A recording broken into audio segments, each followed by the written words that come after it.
Okay, the first machine we're going to use is the hammer combo twist. Couple things I want to point out is when we use this, our basketball team, I like for the player to be loaded on the toe.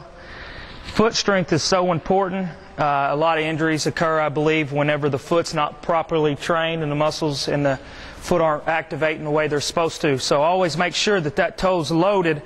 Just like every time we sprint, every time we jump, we're going to have to come through the middle of that foot to the toe. So to me, everything's from the ground up. Is built from the ground up. So we're going to make sure that that front foot, the weight's on the ball of the foot is stable, back foot, all the weight is on the toe, heel is always up, good little knee bend here.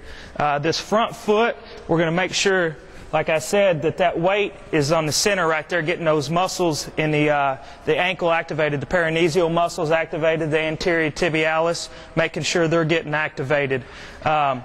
We want him to be tight to the core with the neutral spine. I don't want to see a big extension or flexions of the hips and the pelvis.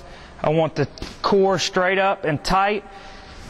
And what I'm going to do is, when I teach, is when he snaps through, I want to see that hip rotate with that arm that's driving forward on that pushing motion. So as he's pushing forward and pulling back with his right arm, I want to see that hip pop with it.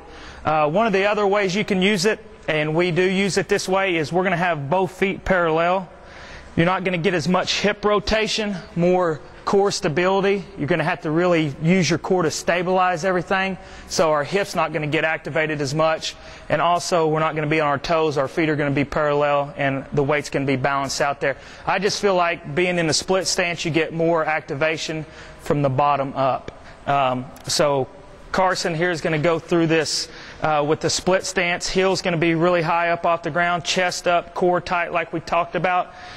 We want to make sure when we're using it that when we're pulling back, we're not hitting on the pads each time. We want to get a good range of motion, good extension, good pull every single time, keeping that chest up, driving that hip with it. He's going to give us 5 good reps here. Keep that chest up, stay tall, good. Keep that foot there, don't let that foot turn in. Nice. Perfect.